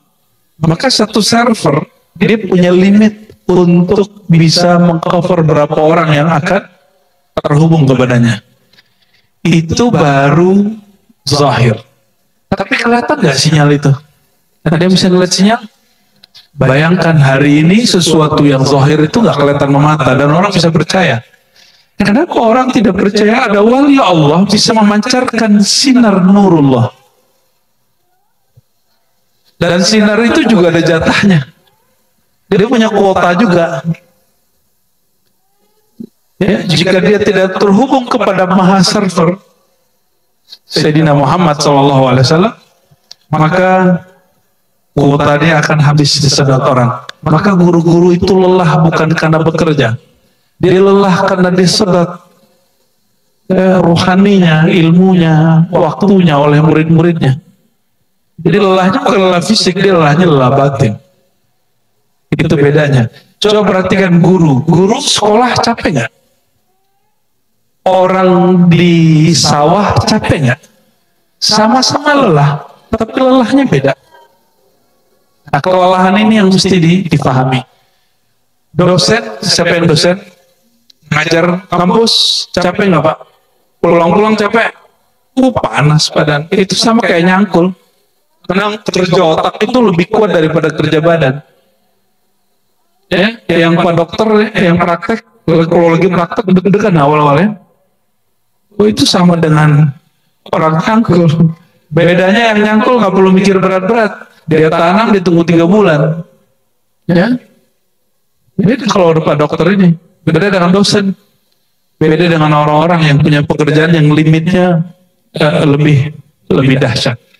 Baik. Lalu ayat berikutnya surat At-Talaq ayat 7 masih di ayat yang sama. Waman qudira alaihi rizquhu, ya, dan orang-orang yang qudira itu orang yang telah ditakar rezekinya, itu harfiahnya. Tapi secara maknawi orang-orang yang disempitkan rezekinya, artinya dia belum tahu cara mengisi tabungan rohani. Apa yang harus dia lakukan? Ya, mereka mesti datang kepada servernya. Dia mesti datang ke tempat bekerja. Kalau belum bisa menciptakan pekerjaan, kita kerja sama orang. Ya. Kalau belum bisa menyembuhkan diri sendiri, kita cari dokter. Kalau belum mampu membuat pintar diri sendiri, carilah guru. Nah, maka di sini beliau menjelaskan orang yang dapat rezeki batin itu mursyid, yang dapat rezeki zahir itu orang kaya. Ya. Lalu kemudian murid-murid yang kemudian batinnya miskin, dia wajib mencari guru. Sebagaimana seorang yang tidak punya kemampuan, dia wajib bekerja. Ya. Oke, kita lanjut. Hikmah yang ke-31. Ihtadarrahiluna ilaih. Kok beda suaranya, Pak? Nomornya beda ya, udah sana. Ihtadarrahilun. Jadi ada dua jenis orang yang bermakrifat. Yang pertama, murid. Murid itu dari kata iradah, dia mencari makrifat. Yang kedua, murad. Murad itu ilmu yang cari dia. Ilmu yang cari dia. Sama dengan orang bekerja, ada yang dia mencari rezeki, ada yang rezeki cari dia. Masuk akal? Oke? Benar nggak? Ada kalanya rezeki kita yang kejar, ada kalanya kita dikejar-kejar rezeki. Itu perkataan Sayyidina Ali. Rezeki itu dua, kadang kau mencarinya, kadang kau dicarinya. Oke? Yang jomblo-jomblo sama. Jodoh itu bagian dari rezeki. Engkau mencari atau dicari. Ya, jadi yang jomblo-jomblo nggak usah kemudian ke kuburan dulu mau cari ilham. Pakai kalam Sayyidina Ali ini, ya. Allahumma shalli ala Sayyidina Muhammad.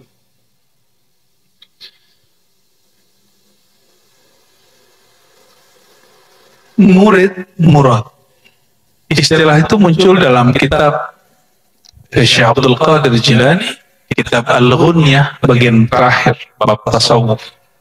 Ya, di situ disebutkan tentang ada murid itu orang yang bermujahadah, dia ditalkin dulu, dia suluk dulu, ikut kholwat dulu, banyak puasa dulu, zikir pagi sore.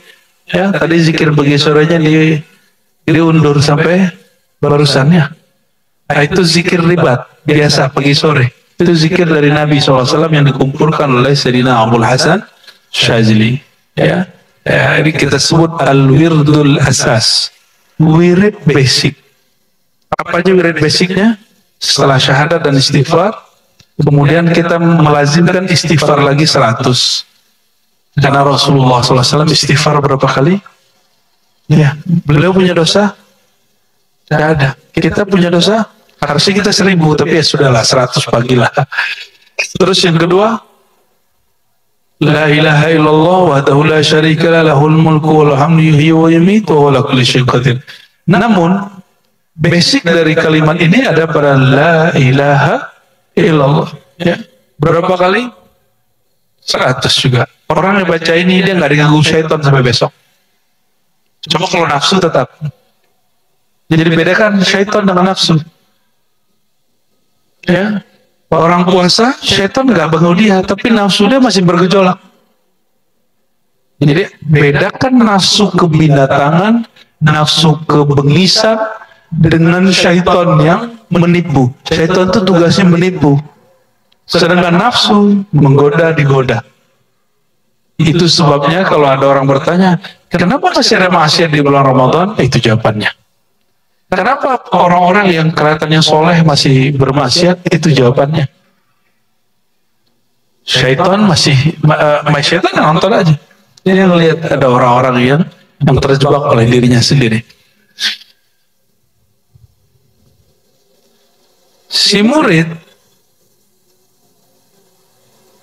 dia dilatih oleh mursyid. Kalau murad, dia langsung dibimbing oleh Allah Subhanahu wa ta'ala. Murad artinya yang diinginkan oleh Allah Subhanahu wa ta'ala. Ya. Tapi ingat, murad itu murid dulu. Kalau dia nggak pernah jadi murid, namanya majzub. Nah, ini rumus. Seseorang kekasih Allah yang tidak pernah jadi murid, lalu langsung menjadi murad, orang ahli ma'rifat, maka orang itu pasti majzub. kejedot. Majzub itu ketarik. Majzub itu artinya manjuziba aklu. Orang akalnya ketarik min syiddatil hub, karena kuatnya cinta rindu kepada Allah Subhanahu wa taala. Maka kita membedakan majnun dengan majzub, orang gila dengan wali majzub. Ya, jangan orang gila dianggap wali, jangan wali dianggap orang gila. Ya, ini banyak yang salah paham. Dulu saya menyamakannya. Jadi dulu saya suuzon sama kiai Jawa dan kiai di Mesir, syekh-syekh di Mesir, di Yaman, yang menganggap orang majzub itu wali. Ternyata saya yang salah. Ilmu Allah itu luas. Ada orang-orang yang majzub. Orang yang majzub gak boleh ngangkat murid. Kalau dia mau angkat murid, dia harus jadi murid dulu. Dia harus pernah jadi murid, dididik oleh mursyid, dan boleh jadi mursyid dia di bawah makomnya. Tapi metodologi menjadi guru dia nggak punya. Maka dia mesti belajar kepada orang yang pernah menjadi guru. Dan saya sudah ketemu banyak wali-wali Allah yang besar, ma'rifatnya jauh, dan dia berguru kepada orang biasa. Orang-orang yang makomnya biasa-biasa aja. Gitu. Ya. Wali majzub nggak boleh berfatwa. Dia kalau berfatwa dia mesti belajar fikih dulu. Wali majzub nggak boleh ngaji hadis, ngajarin hadis. Jadi kalau ngajarin hadis dia mesti belajar dulu ilmu hadis. Paham di situ? Jadi jangan berlebihan terhadap wali-wali majzub. Hormati, hargai, husnuzan, berbaik sangka, tapi jangan kemudian semua yang dilakukan benar. Nah. Ya. Oke. Ada yang lebih sempurna. Wasilun majzub. Murid jadi murad dan dia majzub. Maka kalau dia sempurna, batin dia bercahaya, dia kenal Allah, kualitas iman dia, cinta dia sama dengan wali majzub, tapi akal dia mampu untuk mengontrol kegilaan orang jatuh cinta. Orang jatuh cinta itu gila. Maka al-hubbu junun, itu kalam orang Arab. Cinta itu gila. Dan yang lebih menggilai adalah cinta kepada Sayyidina Muhammad SAW. Adakah orang yang lebih gila daripada Sayyidina Abu Bakar yang semua hartanya dikasih ke Nabi Muhammad SAW? Kita kalau ngeliat ada nih, antum, semua hartanya dikasih ke gurunya. Itu pasti orang bilang itu orang gila. Kena hipnosis gurunya, kena sihir kiainya, mursyidnya, pasti gituin. Pasti gitu. Untungnya Sayyidina Abu Bakar tidak hidup di zaman orang seperti kita. Ya, maka beliau tidak disebut gila. Tapi kecintaannya itu jika hidup di zaman sekarang disebut gila. Ya, rahimallahu Sayyidina Abu Bakar radhiyallahu taala anhu. Ya, semoga Allah meridhai beliau. Beliau telah mengajari cara orang cinta dan berkorban dalam cintanya. Ada sahabat yang nggak punya harta, paman daripada Anas bin Malik, namanya Anas bin Nadar. Tadi pagi kita bahas Riyadhus Shalihin. Dia korbankan jiwanya untuk Nabi Muhammad SAW. Ketika perang Uhud, tubuhnya lebih dari 80 tusukan, sehingga wajahnya tidak dikenali kecuali oleh saudaranya sendiri. Saking hancur tubuhnya, hanya untuk menjaga Nabi Muhammad SAW. Gila nggak itu? Maka al-hubbu junun. Oleh karenanya, supaya gak gila-gila amat, ya, disebutkan kul in kuntum tuhibbunallah fattabi'uni. Katakan jika kamu benar-benar cinta menggila kepada Allah, maka ikuti syariatku. Syariat itu kontrol supaya kita nggak kebelinger, nggak kelewat, ya. Jadi kalau sufi pasti bersyariat. Yang nggak bersyariat itu orang zindik dan orang majzub dan malamatiyah.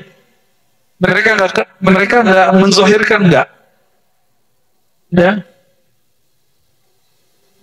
Jadi jangan menuntut orang-orang ini kemudian bersyariat di depan kita.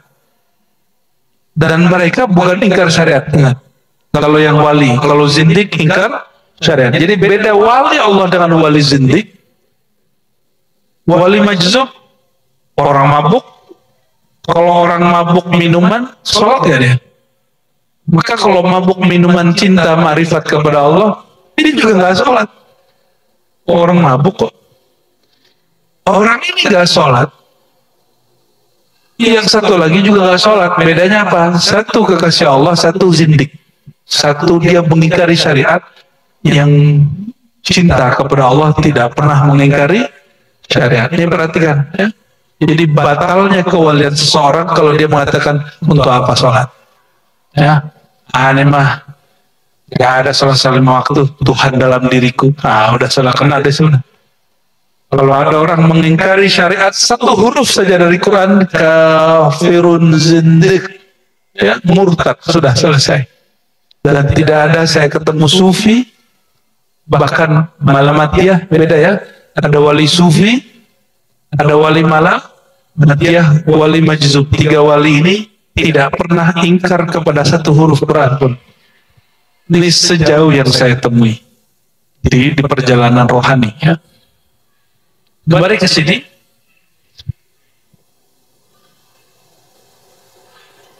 Ihtadar rahilun, para salik murid berjalan menuju Allah, mendapatkan cahaya dengan cara berlatih riyadhah mujahadah. Ini sering kami sampaikan, saudara-saudariku. Satu kali para imam salafus saleh ini, seperti Abu Yazid, ya, beliau bicara hal yang sama, Junaid bicara hal yang sama, ya. Apa kata mereka? Kalau murid melihat kita sekarang, pasti mereka jadi zindik dan fasik, karena mereka mengira jadi wali Allah itu cukup duduk-duduk, nongkrong-nongkrong, ngopi-ngopi, nongkrong di goa gitu, ya. Ya.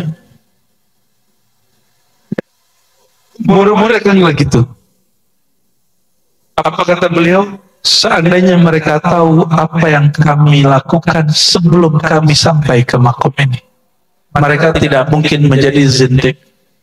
Bahwa para Abu Yazid itu punya amalan jalan kaki setiap hari mencari masjid, dan itu amalannya 1000 masjid jalan kaki. Masuk ke masjid hanya sholat 2 rakaat, lalu dia pindah lagi ke masjid yang lain. Jika itu pas-pasan dengan 5 waktu, dia sholat 5 waktu. Satu kali, satu pagi, dia sampai di satu masjid, itu masjid imamnya kenal sama dia, habis subuh dia masih zikir pagi sore. Apa kata si imam? Bayazid, engkau zikir, orang bekerja. Engkau wiridan, orang semuanya datang ke sawah, datang ke pasar. Mereka mencari makan. Kamu zikiran, kamu makan apa hari ini? Keluargamu makan apa hari ini? Ini sindiran siapa? Imam. Imam Abu Yazid langsung ulang sholat subuh. Qadaan. I'adah. Apa kata dia? Sholat di belakang orang yang tidak percaya kepada kesempurnaan Allah Maha memberi rezeki, sholatnya batal. Coba dipakai di mazhab fikih, nggak masuk. Itu mazhab ahlul haqaiq, ahli hakikat. Kita nggak nyampe. Ya, sholat di belakang orang nggak khusyuk gimana? Kalau ngikutin Abu Yazid kan nggak bisa. Makanya mazhab Abu Yazid nggak masuk ke fikih, masuknya ke bab ilmu hakikat, bukan ke tarekat. Orang tarekat banyak yang nggak khusyuk. Namanya orang tarekat baru di jalan. Thariqah itu jalan. Jadi jangan heran orang thariqah masih tengkar, masih iri, masih rebutan mursyid, ya, rebutan jadi pewaris. Ya, dengar nggak hari ini orang tarekat rebutan jadi mursyid? Sindir-sindiran masalah kemursyidان. Itu baru thariqah, belum sampai hakikat. Orang hakikat nggak ada begitu. Apalagi orang yang sudah bermakrifat kepada Allah Subhanahu wa Ta'ala, ya. Murid dia sampai kepada nur Allah itu mesti ditalkin berkhalwat, suluk, bertarekat. Tapi kalau murad yang kedua, nur dia, kolbunya sudah siap menampung itu, maka nur itu kan setiap hari turun. Sang wali pikirannya sudah terbuka, kolbunya sudah waspada. Kalau murid sudah terbuka belum? Belum. Kolbunya sudah siap belum? Wadahnya belum siap. Oleh karenanya, melatih zikrullah itu melatih wadah. Jika menampung nama Allah 1000 setiap hari, 5000 setiap hari gak kuat, gimana mau nampung ilmu marifat? Udah ngaji-ngaji aja kalau gitu. Berarti gak siap menjadi al-wasilun. Ya, pelatihan dulu, melatih nama Allah, Allah ya. Maka perhatikan di ujung kalimatnya. Li'annahum lillah la li syai'in dunah. Kulillah. Kul, katakan, bacalah Allah. Ini dalil zikir Allah. Ini kritik Ibnu Athaillah kepada ulama muda di zamannya, namanya Ibnu Taimiyah. Ada dua Ibnu Athaillah, Ibnu Taimiyah. Ibnu Athaillah, salah satu zikir yang beliau ajarkan adalah zikir Allah, dan itu mesti ditalkin. Antum nggak boleh ngambil zikir Allah kalau nggak dipimpin orang yang sudah ditalkin.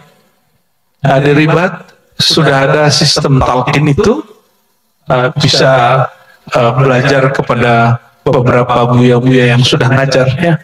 Jangan minta ke saya lagi, minta ke Buya Aldomi, Buya Asli, Buya Yunal tadi yang mimpin zikir. Mereka sudah punya formulasi talqin. Ya syukur-syukur kalau ketemu kita talqin. Ya berarti rezeki ya.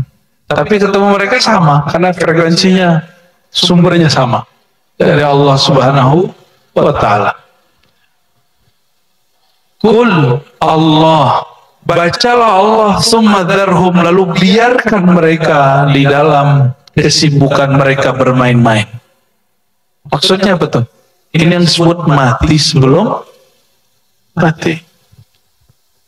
Tulikan telinga, pejam mata, lidah dikunci, sebut nama Allah. Itu tekniknya begitu. Coba aja di rumah sendiri, nggak ada efeknya. Ya, tapi dahsyatnya sosial media hari ini, dan itu cara Allah, ternyata getaran kolbu itu dapat direkam dalam alat-alat media hari ini.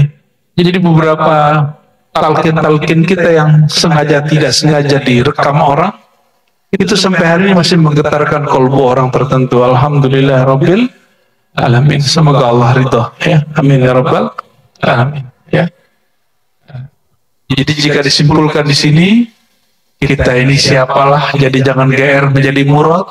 Katakan, jangankan murad, jadi murid pun kami belum pantas. Ya, jangankan menjadi murad yang dikejar oleh nur, jadi murid pun yang mengejar nur pun kami belum pantas. Ya, zikir panjang dikit ngeluh. Ya, betul. Lama nih gitu ya. Jadi nur gak pantas untuk mengejar dia. Kenapa? Dia enggan menerima nur itu. Dan Allah mengatakan, ana inda dhanni abdi, aku berdasarkan persepsi hambaku. Jika hambaku enggan kepadaku, aku lebih enggan kepada. Auzubillah min dzalik. Lebih enak kalau sesama dosen. Zikir nafas. Zikir nafas itu ada zikir nafas syariat, ada zikir nafas tarekat, ada zikir nafas hakikat, ada zikir nafas ma'rifat.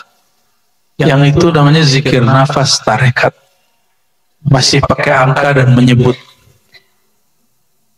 Nafas, tahu nafas? Nafas, itu nafas? Ya, coba kalau nggak nafas 1 jam bisa hidup? Berarti nafas ini berkait dengan sifat hayat. Hayat berarti hidup, bukan hayat ini dayat namanya. hayat itu spirit kehidupan yang Allah tiupkan, itu yang Allah tiupkan dalam diri. Jadi isinya ruh itu salah satunya adalah nafas. Maka penghubung ruh kita dengan ruh Sayyidina Muhammad SAW, ruh Sayyidina Muhammad dengan zat yang menghembuskan nafas itu adalah si nafas ini. Ya. Zikir tadi menghubungkan nafas zahir dengan nafas batin. Belum kepada Rasulullah, belum kepada Allah itu sendiri. Ya, itu mesti zikir basic. Ya, kalau ini bagus, baru nanti ke depannya lebih bagus. Jadi fokus pada situ. Ya. Nah, nafas itu bukan ajaran Hindu, bukan ajaran Buddha, itu ajaran ulama-ulama wali Allah, dan itu dianjurkan. Ya, ini mohon maaf, ini saya walaupun bukan dokter, tapi saya pengamal zikir nafas.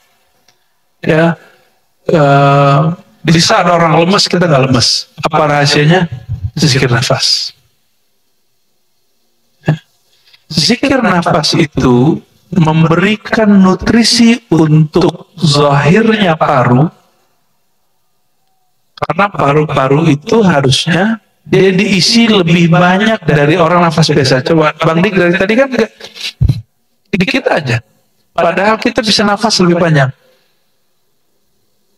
Kenapa orang ahli zikir yang mengerti nafas tidak perlu banyak tidur?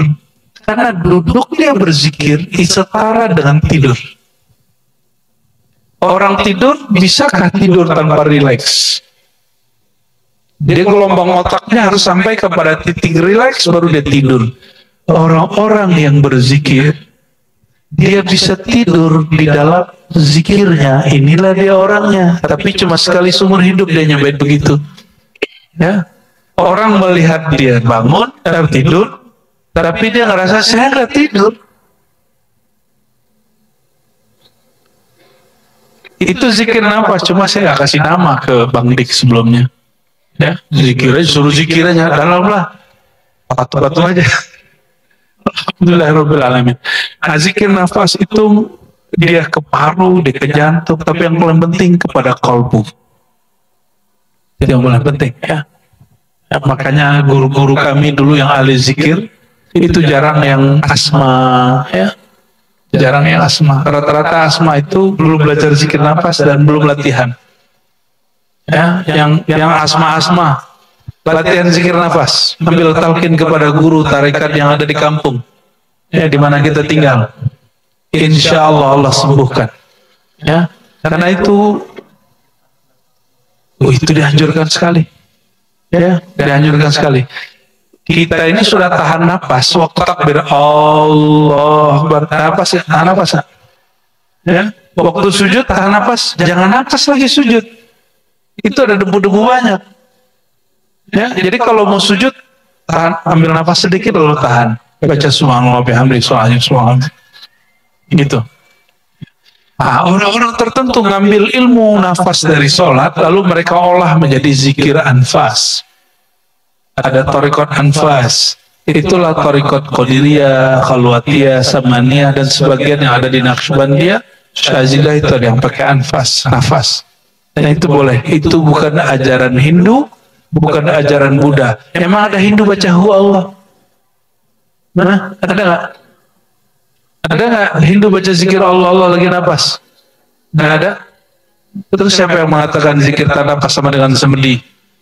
Bentuk duduknya boleh sama.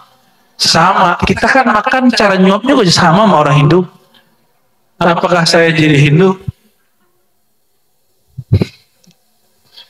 Jadi kalau duduk zikir itu memang paling enak duduknya lurus, kepalanya lurus begini, ya, atau duduk biasa. Zikir aja, nafas. Relax. Tahu-tahu khotbah udah selesai, Bang Dik masih ngorok, ya kan?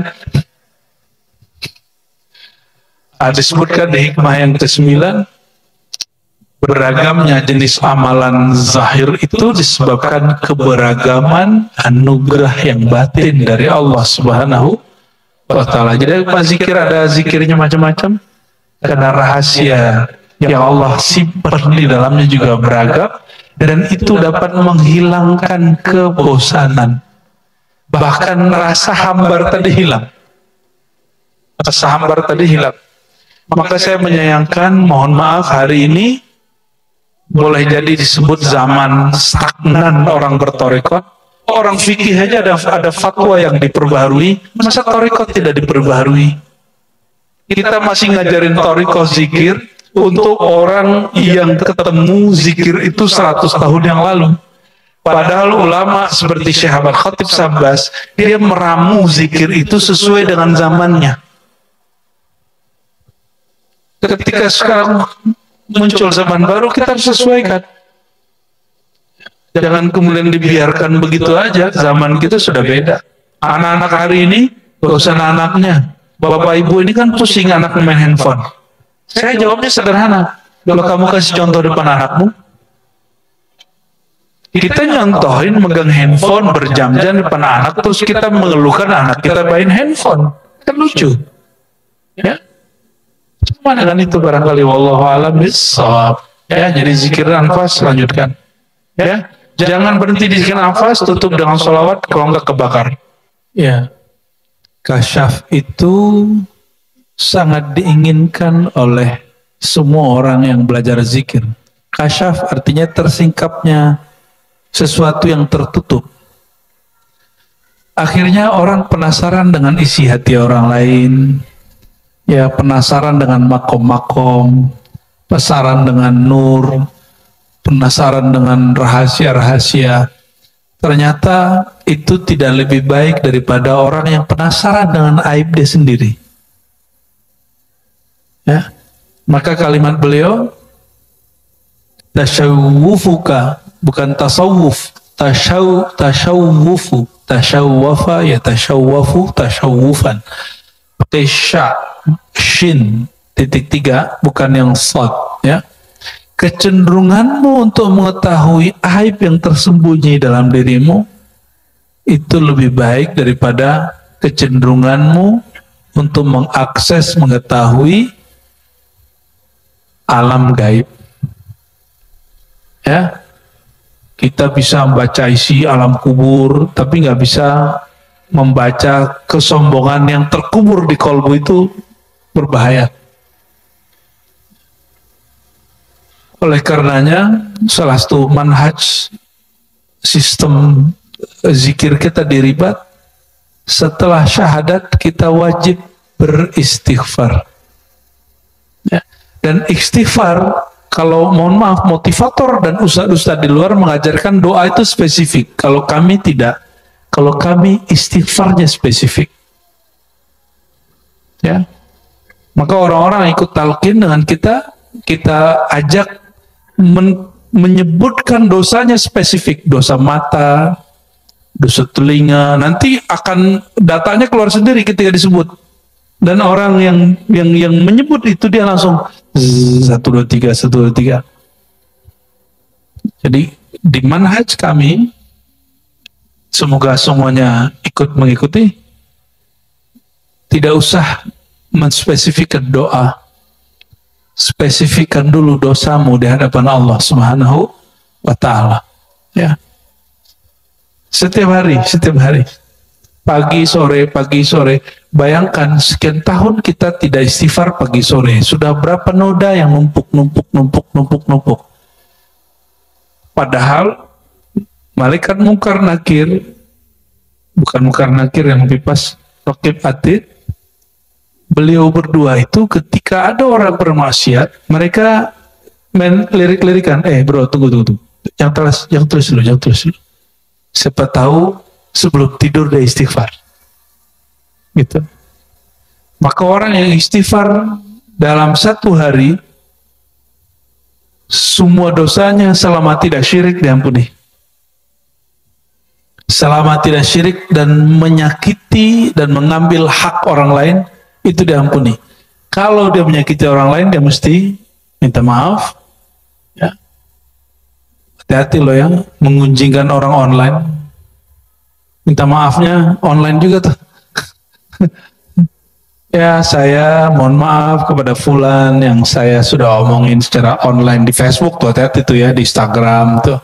Kan seringan nyentil-nyentil orang di sosial media. Ya, itu wajib tuh, tobatnya wajib. Karena sudah membicarakan air orang terbuka di alam terbuka. Ya. Oleh karenanya, orang kalau nanya, saya waktu zikir Allah, Allah, la ilallah kok kurang berasa ya? Tapi waktu istighfar berasa, itu jatahmu. Berarti kamu baru muznibin, belum zakirin. Jangan maksain diri. Karena awal daripada makom itu makom taubat. Makom taubat bagi muznibin. Muznibin pendosa. Kita ini semua pendosa? Pendosa. Kenapa zikir nggak nikmat? Karena kita belum makom zakirin. Orang yang berzikir. Jadi semua orang yang melalui makom-makom menjadi kekasih Allah mesti masuk lewat satu pintu, namanya pintu taubat. Maka at-taubatu wajibatun. Taubat itu wajib, bukan sunat. Jumlahnya sunnah, tapi keberadaan istighfar taubat itu wajib. Orang yang tidak bertobat sehari semalam pendosa, dan Allah benci kepada dia. Jadi wajib istighfar setiap hari, wajib tobat setiap hari, wajib.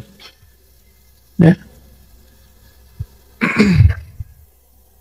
Apalagi, ya, ketika kita mendapatkan Nabi Muhammad SAW istighfar 100 setiap hari, kita nanya, apa gerangan Rasulullah punya dosa?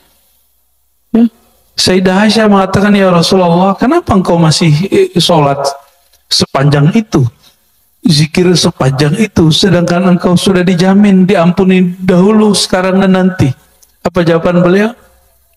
Aku hanya ingin menjadi hamba yang suka menghargai dan berterima kasih kepada Allah Subhanahu wa Ta'ala. Jadi sholatnya Nabi bukan sholat bayar hutang. Nabi sholat itu sholat berterima kasih kepada Allah Subhanahu. Itu yang disebut sholat syukur.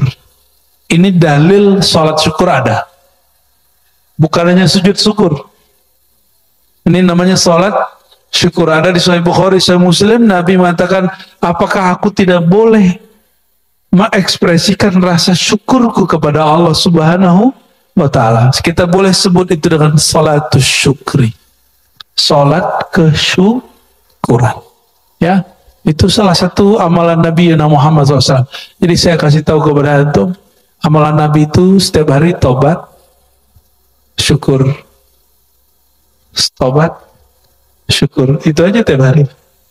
Yang lain-lain ngikut, itu ruhnya akan langsung terbang kepada makom-makoman yang lain. Orang kalau sudah istighfar, tobat, Allah akan siapkan kendaraan rohani untuk dia sesukanya Allah Subhanahu wa Ta'ala. Dikasih dulu syukur. Kalau syukur, la azidannakum, akan aku tambahkan makom-makommu. Orang yang bersyukur dengan nikmat zikir, Allah akan tambahkan kenikmatan berzikir itu. Orang yang bersyukur dengan nikmat majlis, Allah akan tambahkan nikmat majlis. Orang yang bersyukur dengan harta, Allah tambahkan harta. Tinggal pilih. Syukur kita sudah lengkap atau belum? Orang yang bersyukur dengan ilmu, Allah kasih dia ilmu laduni. Karena Rasulullah SAW adalah orang yang paling banyak bersyukur, maka ilmu beliau nambah setiap detik per detik per detik per detik, nambah terus. Maka ulama yang syakir, syakur, itu ulama yang ilmu laduni ada pada dirinya, gak berhenti. Mau dapat laduni? Laduni itu ilmu gak perlu belajar, langsung Allah yang ngajarin. Itu babnya cuma satu, syukur. Tapi ingat, yang ngajarin syukur siapa? Guru. Berarti awalnya ada guru dulu. Maka kita berterima kasih kepada guru. Orang tidak disebut bersyukur jika dia tidak berterima kasih kepada orang yang mengajari syukur itu.